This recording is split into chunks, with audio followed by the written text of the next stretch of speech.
So with gas blowback season around the corner, I thought it'd be great to open up my KSG and see how to disassemble it. You might be asking yourself, hey Chris,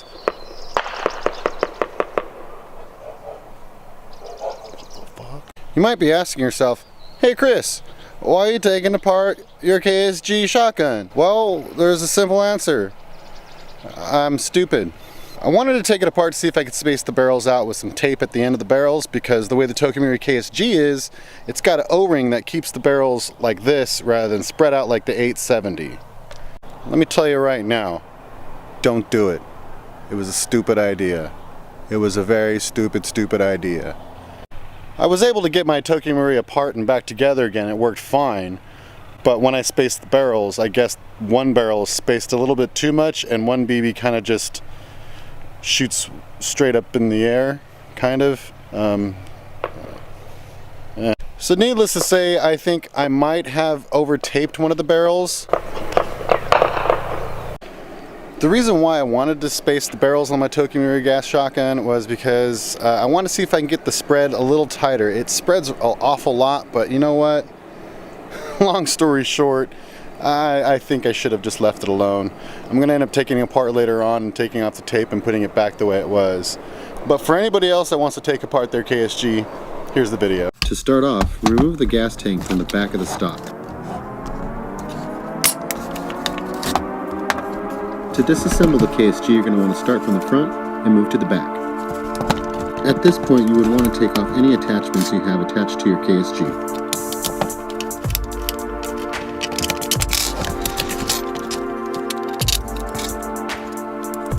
Remove the front and rear Marui flip-up sights. I'm using a 2.5mm hex driver.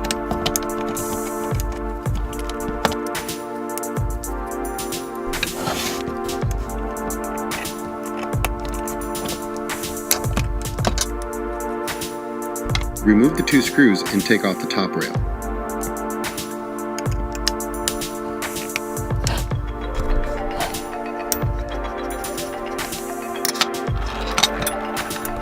I like to put the screws back in the holes just to keep track of them. Next, remove the two shell tube caps.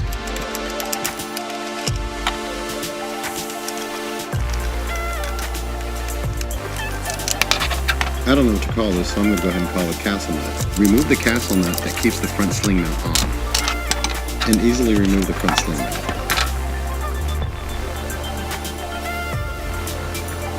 Don't worry about the screw. It's unnecessary to mess with it. There are only two pins holding the plastic lower receiver onto the upper. Take those two pins out. You can conveniently store them in the two holes provided in the pistol grip. Slightly loosen the screw behind the ejection port. This makes taking off the lower a little bit easier.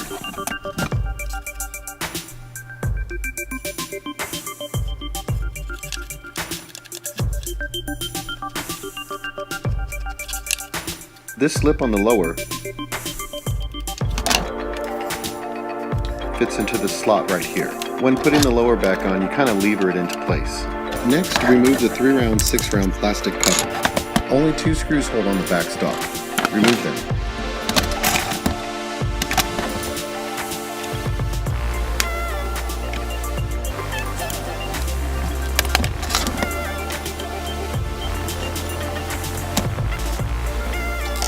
The KSG facing with the left side up, remove the back stock, keeping in mind about the springs. This is where spring management comes into play. I didn't do it in this video, but you can use some tape to keep the springs in. I went ahead and removed the spring just to be safe.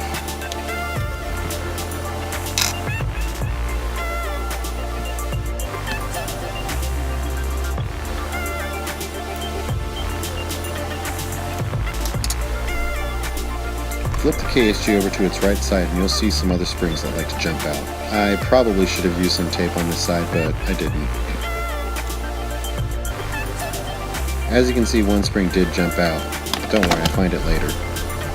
If you happen to lose a spring, you can use an AEG cutoff spring.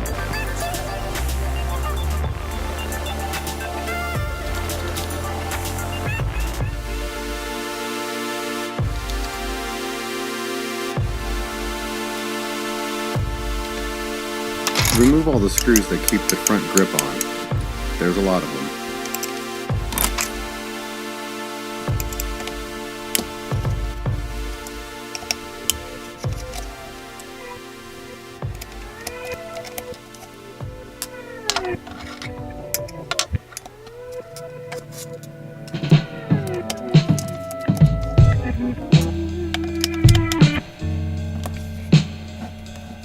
Make sure not to lose the nuts on the other side of the grip, as they aren't captured and will fall out.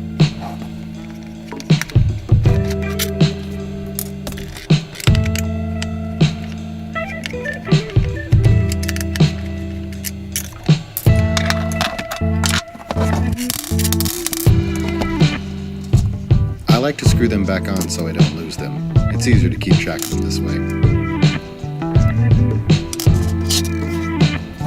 Remove these 3 top screws.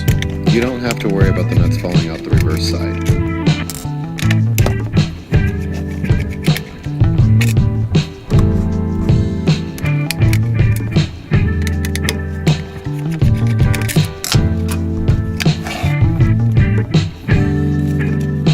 Now you can separate the right side of the grip.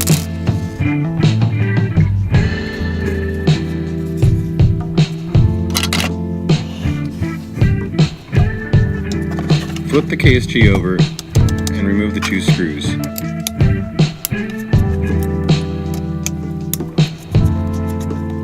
You will see a bracket that keeps the 2 halves together. Go ahead and set that aside. Unscrew the outer barrel from the upper.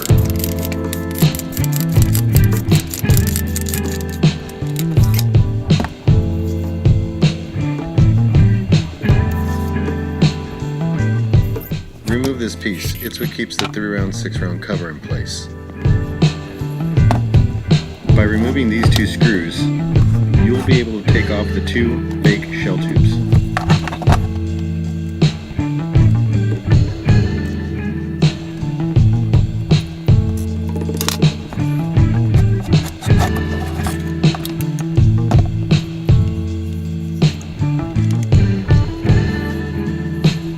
Again, put the screws back, that way you can keep track of them.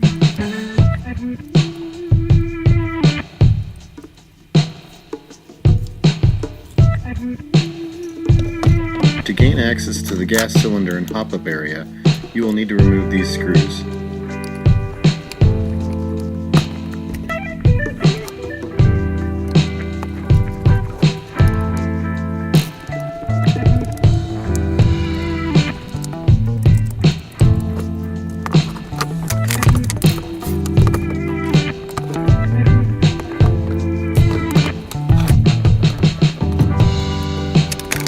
Flip the KSG over to reveal a few more screws you need to remove before you can get to the gas cylinder.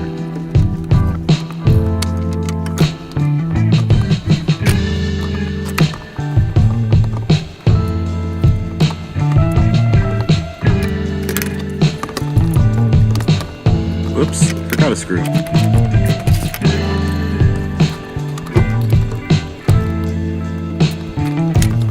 And now you can separate the 2 halves that hold the gas cylinder and hop-up chamber.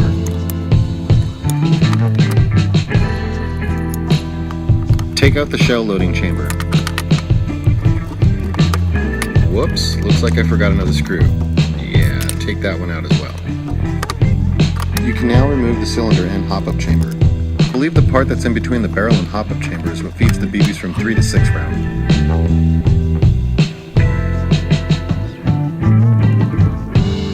As you can see, the barrels are held together with an O-ring. This kind of makes the barrels taper off at the end, which is probably why it has the spread that it has. This part, I can't stress this enough.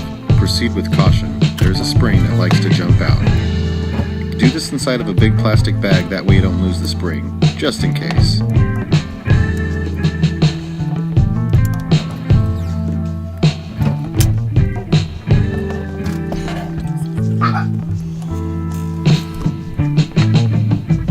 It's at this point that I actually thought I lost the spring. It's actually inside one of the barrels. Oh. It's actually right there.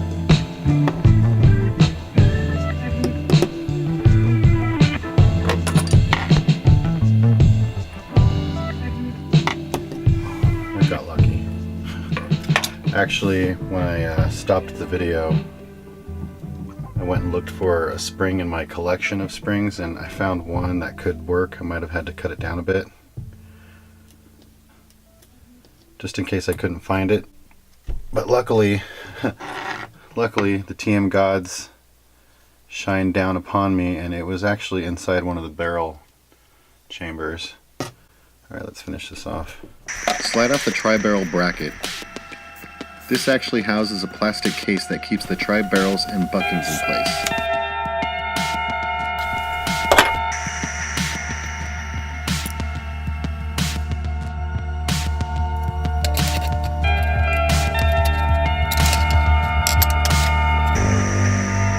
And that's pretty much it. That's pretty much all there is to disassemble the KSG.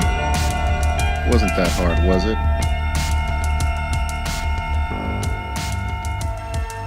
That's interesting. So it looks like these would sit like this in there. So that's where you can see the nubs right there inside there. So it actually has to sit at an angle inside.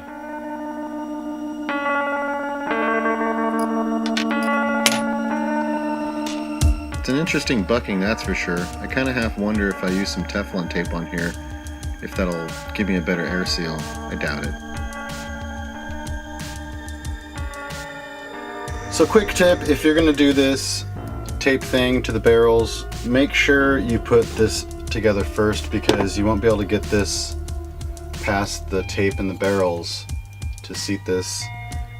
So these little notches here have to line up with these screw holes here. And a quick note, if you're going to put the buckings in, do it standing up like this. Make sure all the buckings are faced the same way by looking through this side, and then drop your barrels in. Seemed to be a lot easier to do it that way. But this is a pain in the ass. This will probably be the last time I ever take this apart, unless it's not working when I put it back together. Which I hope that doesn't happen. Alright. So now those should stay in place. Now for the fun part. Alright, got it back together. Getting that little spring, I don't know if you can see it in there, there's a little tiny spring in there. What it does is feeds BBs. Getting that spring in there was kind of a pain in the butt. Focused. Alright, let's try that again. So if I can give you guys any tip on how to put this back together, one thing, if you're going to take it apart, be careful. This spring is it likes to just fly out. It initially flew out on me when I took it apart, but luckily it flew into the barrel, and then I had an instance where it fell down on the ground underneath here, and I wasn't able to find it for a little bit. Ended up finding it. So if I could give you any tip on how to put this together, put one side on first, screw this side down, and then put the feed ramp, which is this. Put the feed ramp in, and then kind of shimmy the spring in there, and make sure it's in there underneath this. There's like a little lip right here. You want to make sure it's underneath that, and then hold that sucker in there, and then put the other half of this on, and do it as carefully and as slow as possible. That way you don't lose anything. And then screw this down, and you should be good to go.